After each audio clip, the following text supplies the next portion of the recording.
Okay, hi. This is Angelique Clemens, the host of the Can I Borrow Your Skin podcast.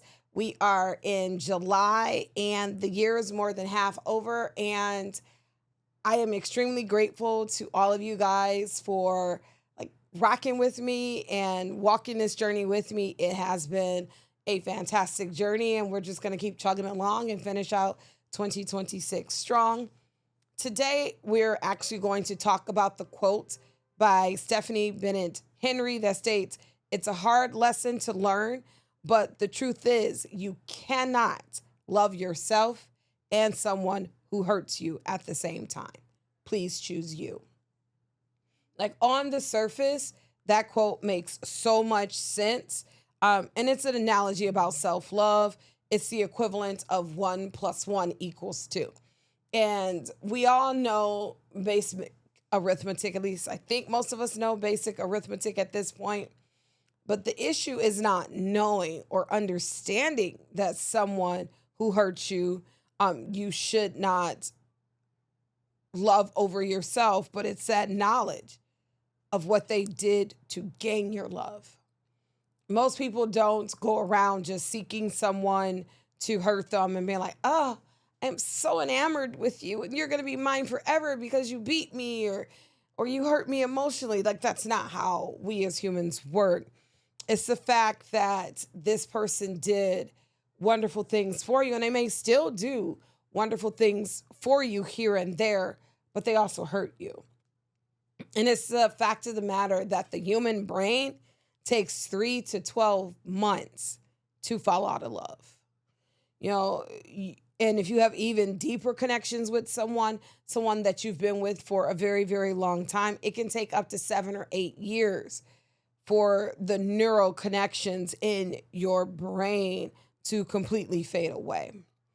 And again, we talk about neurotransmitters on this show all the time. It's that dopamine, it's the oxytocin, it's that, noradrenaline. They make these neural connections. And if you're someone like me who's looked at the brain quite a bit, one of the things that they teach you is you can re-teach the brain. So say you've had a traumatic brain injury, a TBI, and you don't know how to function the way that you used to. Well, you can teach yourself and your brain to do those things with new connections.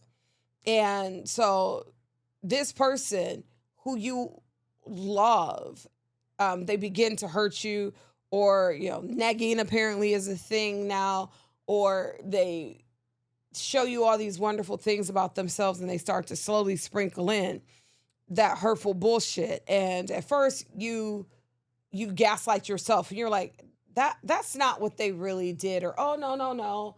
They didn't mean it that way." And so you start to ignore those little hurtful things, and it happens more frequently and more frequently. And then at that time you're like, no, this is a pattern. I'm definitely seeing things the way that the things are.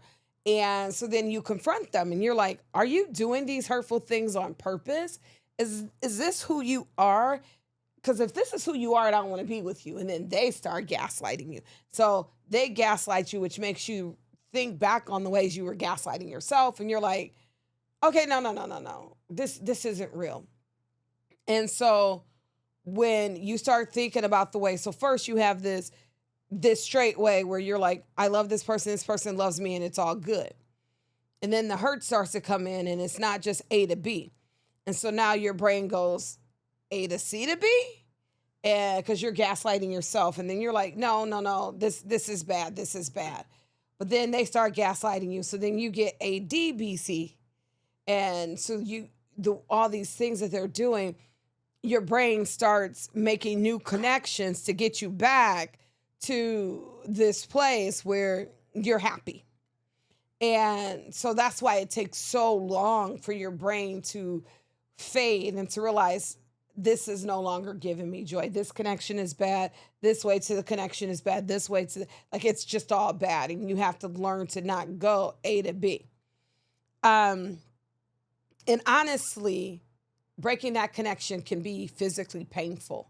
You have to think about it as trying to heal from some sort of substance use disorder. Your brain is getting all these positive things from this interaction, and now you have this pain because you can no longer get it. And think about, very simple experiment. Everyone knows, like, you train this mouse to run this maze, you give it a treat. Well, you block one part of that maze, that mouse is going to find another way to get through that maze to get that treat. Well, you give the average human an orgasm button and they're going to press that thing until they die. And it's that sort of thinking that you have to have. So a lot of people, instead of going through the pain of getting away from that connection, of getting away from that neurotransmitter buzz, that button, so to speak, they will just take the pain instead of confronting it. And you start doing even worse things where you try to love them into loving you. Like, I can put so much more effort into them and so much more love into them, and then they'll love me again, or they'll love me the way they used to, or they'll love me the way I'm showing them how to love. And you can give them all the love that you have. But if that person is hurting you, they're never going to stop hurting you because that's who they are.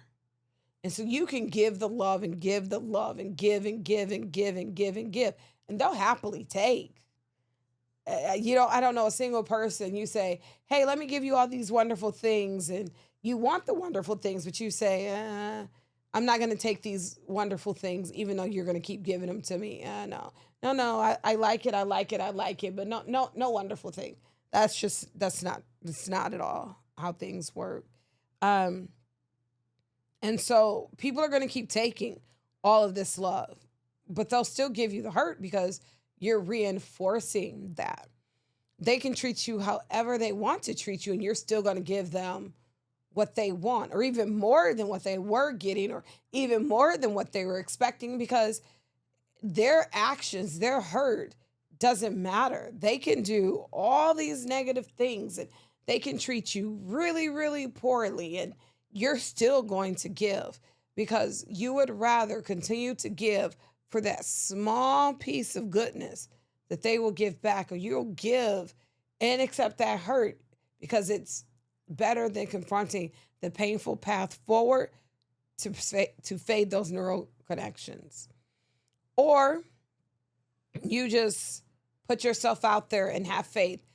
They'll come back to me. Things will get better. Things will get better. And you can die on the things get better hill. There are so many people in abusive relationships that will tell you how many months or years, even some decades that they spent telling themselves it will get better. Truth of the matter is, there are some relationships that just don't get better. And you can have all the faith you want that they will change or they will get better, and things will change and things will get better, and they'll get back to the person you fell in love with. But it's more likely that you fell in love with just a small figment of that person's personality. Because most of us, in the beginning of a relationship, when we're trying to start a relationship, we pour a little bit of ourselves out at a time. And the crazy doesn't come until you know that person likes you and likes is so much of you that you can then, bring that crazy out the box. Pow! And you let that crazy out.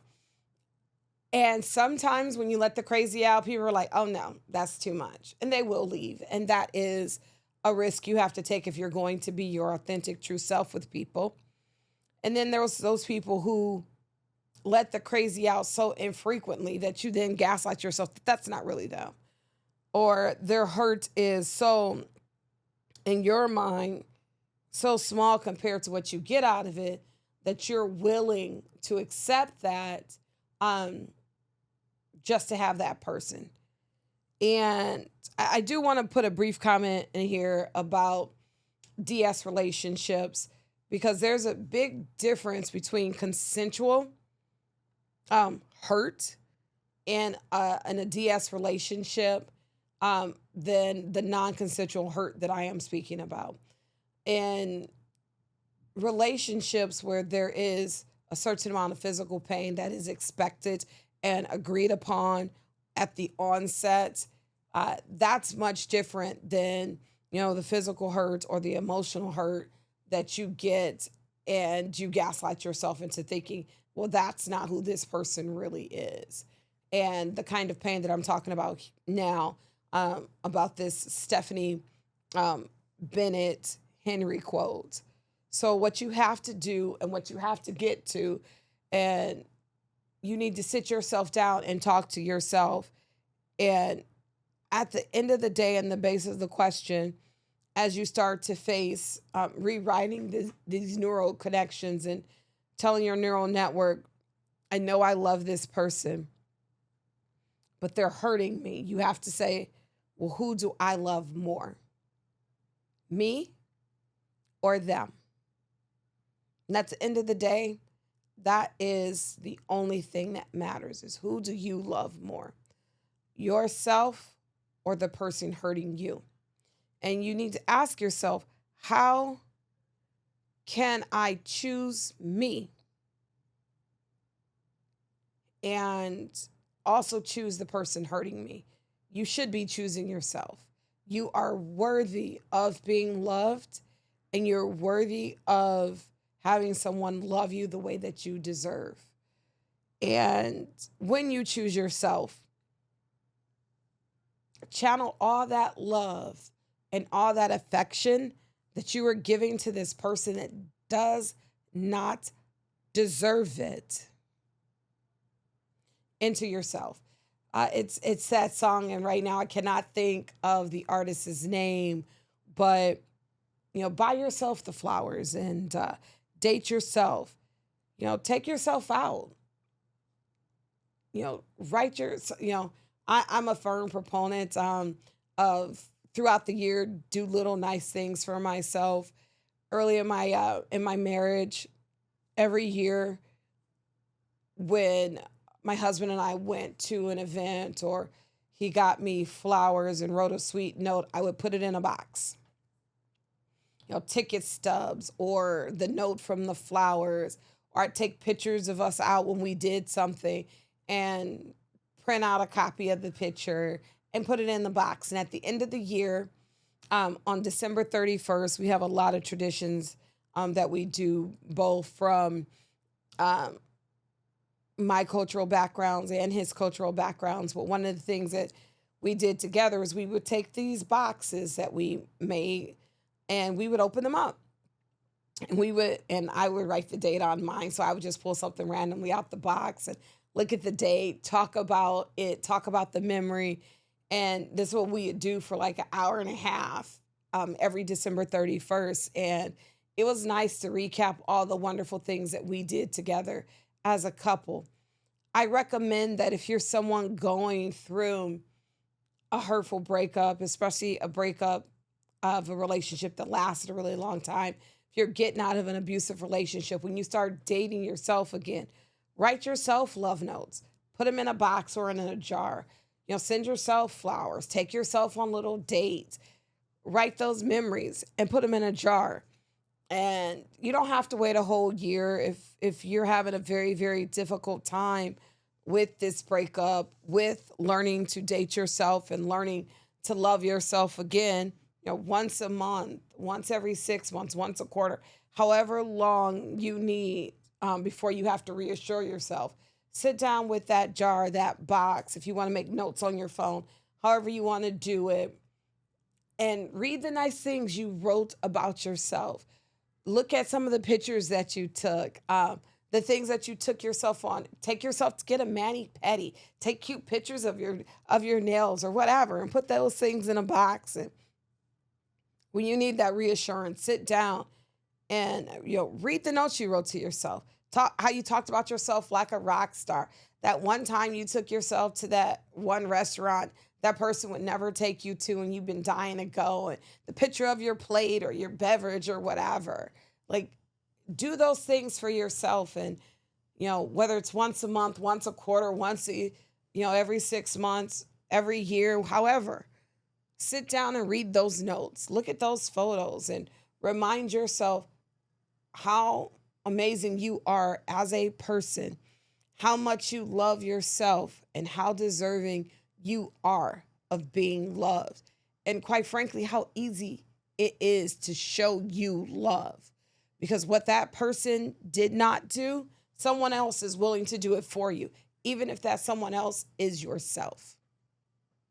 So, you cannot love yourself and someone who is hurting you. Choose you. Thank you. Like, subscribe, save, follow, tell friends about it. Get down in these comments. Let's talk about it. Bye.